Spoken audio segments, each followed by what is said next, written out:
Oh, ladies and gentlemen, hello and welcome. As you guys can probably hear and see, fall is upon us, and fall is my least favorite season. I will admit it's beautiful, but fall is associated to summer going away and going back to school as a teenager, and for some reason I feel like it scarred me. So yeah, for the last 6-7 years as an adult, really dislike fall, but life continues season after season. Today I am at Manheim, so welcome to Manheim with me. I am picking up 3 vehicles. I purchased a truck, a van, and a car. So there we go, there's the first one. I do not have the pull-out slip for this one. But this is a 2013 Dodge Dart Rally, and it's a turbo, 5-speed, maybe 6-speed manual. And I think this is the other one. This is 2011, 2012 Chrysler Town and Country. Yeah, this is gonna be my other one. This one has higher miles, like 155,000, but is deterring. So it has power sliding doors, I think rear entertainment system, navigation, whole bunch of fancy stuff. But the pull-out slip that I do have, it's for a Ram 1500 Sport. I personally really like the way that the Sports look. I think and hope this one is mine. I think it should be. And this one has all the options. It's 4x4, it has the full cab but smaller bed. It has leather interior, moonroof, heated and cooled seats, heated steering wheel, backup camera, parking sensors, all of the good stuff. I have confirmed this is my truck. It is a little dirty. It's an ex-Canadian truck, so it has like very minor spots of rust, you know, something like that, something like this.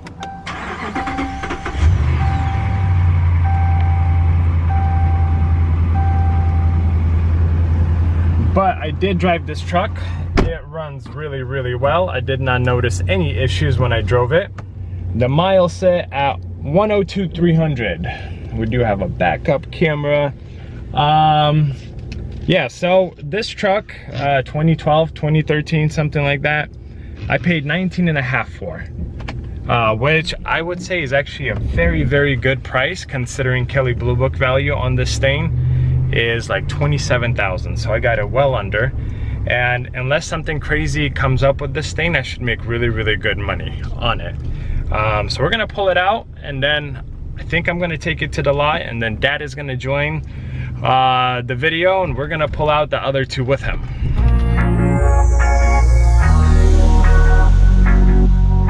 I got the truck pulled out. Now I just need some of my camera equipment. Thanks for the ride. Can I go with you? Uber and the kids. And this thing has heated mirrors, power pedals. We got automatic headlights, which I believe are by Xenon. There's our moonroof. I think it's a beautiful truck. The only thing I don't like about it, there is no bed liner. And I think every single truck should have a bed liner. It preserves it so much better. So honestly, I even thought about buying a bed liner. They're not super expensive, like $300-400 shipped. As long as there's no mechanical issues, 1, I think it will help sell the truck. 2, it will look so much better. I already feel my cooled seat, which is nice. Yeah, I have so much room to play with so far. It's great. Temperatures kind of dead center. Well, for the alternator and oil pressure. Engine is not up to temp yet, but we're gonna stop by the gas station, put some gas in it, and then we're gonna head back to the lot. No surprise, the truck made it to the lot. So far, no issues noticed. But now I'm gonna go upstairs and print out the other 2 release forms so that we can go grab the other 2 vehicles. Alrighty, we're back for vehicle number 2, and I think I'm gonna grab the Dodge Dart. I think I'm gonna grab just 1 car for today, and then tomorrow morning come back for the other car. Yeah, a few things came up. I had to take care of them, so it delayed me by like an hour and a half, and traffic is already pretty heavy. I don't think it's time effective to kind of wait around and pick up this other car when I could do it much easier and freely tomorrow. Plus, today's been a very long day, but at least the sun is shining. I'm alive, so thankful for that. We should be coming up to this car, I think behind. So I was the highest bidder on this one a few weeks ago. Still haven't sold it. Every single S car that I see, man, check engine light issues. I tried bidding on this one, but it went for too much. And surprisingly, guys, I got this one for super cheap. And I don't know if the exhaust is stock or not, but it sounds really nice. That's actually how I saw it and why I bid on it. But let's do a cold start. Let's see, are we in gear? Nope. Listen to that.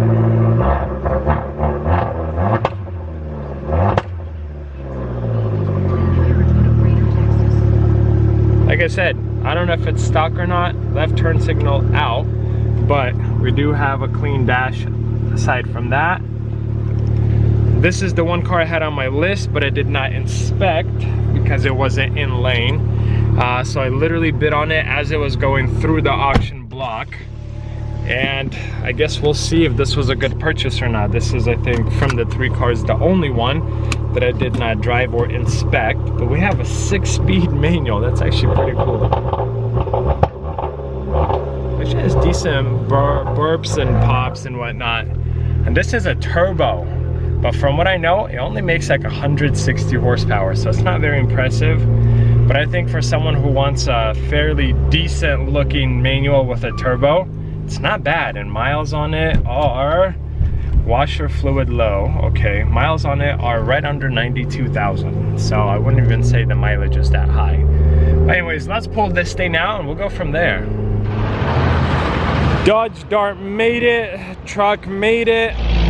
Tomorrow I will pick up the Dodge Caravan. For now, we're gonna take a pause here. The next day. It is a new day, and I am back at Manheim. This is the last vehicle I gotta pick up, the minivan. Hopefully it was not moved. I don't see it, so it actually might have been moved. Yeah, it's not here. Look. So I'm assuming this is the inventory that is yet to be sold. Darn it. Almost wish that I grabbed it yesterday. It's fine, it's not a big deal to look for it. I can't imagine it's gonna be far. So let me find it again. I think I see it. I tried bidding on this Chevy Cruze, which was actually pretty nice leather. Well optioned, and I didn't get it. I also tried this one, didn't get it. Tried this one, I got it. Let me just double check. Our work order 3408. And where's our work order on here? Okay, work order matches. We are in. Let's get this thing started. Hopefully, still no surprises. Oh, there's the surprise. Driver's seat doesn't move. Uh-oh. And I tell you what, guys, it was not this darn close when I test drove it. Yeah, kind of a bummer, but we'll figure it out. I know seats are not very expensive. I've unfortunately had to buy a handful for the last few vehicles that I've had.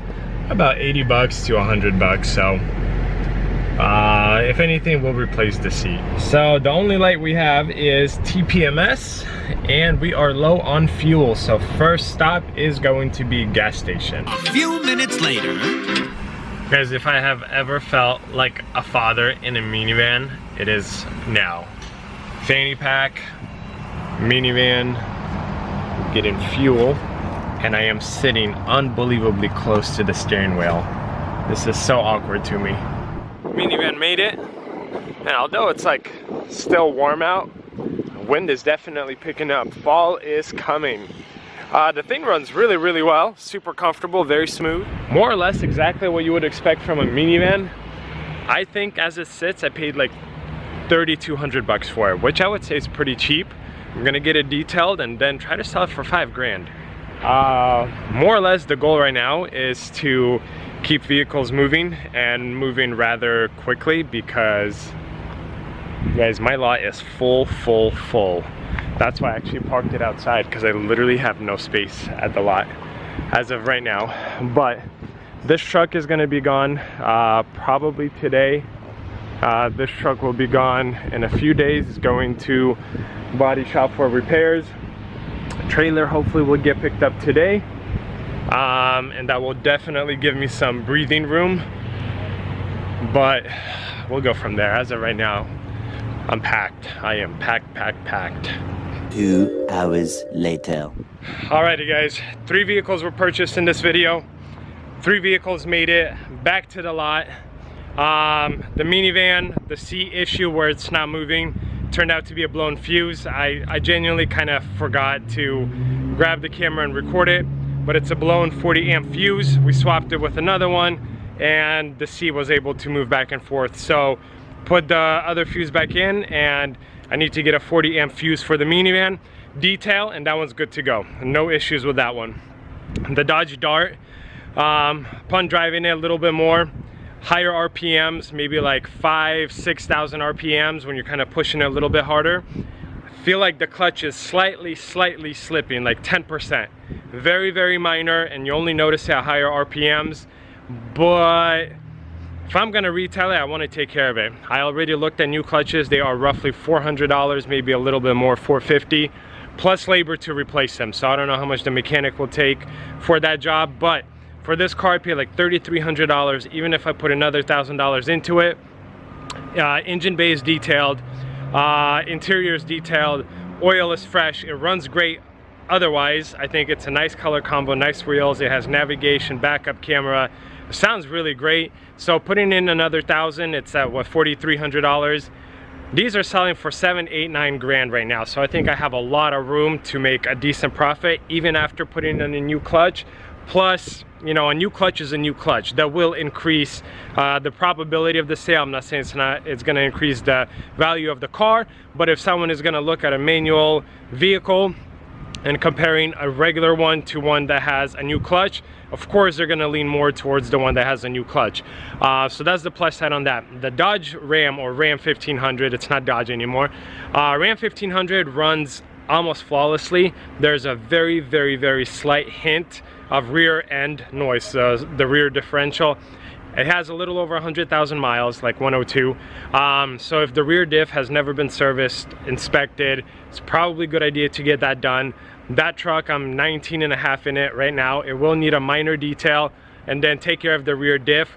I also looked at parts. If we do a whole rebuilt kit, it's around $400 or $500 plus labor. So again, if I put another $1,000 into a plus detail, engine runs flawlessly. You could barely hear that thing run at idle. It shifts good. I didn't notice any other issues with it aside from, and honestly, like, I had my father in the passenger seat, I had my brother in the passenger seat. Nobody heard the rear diff noise, except when you drive it, you feel it just a tiny bit through the pedal. But again, it's a nice truck, it's a beautiful truck. I do want to take care of it and make sure it's all done and ready to go and good to go to a new home.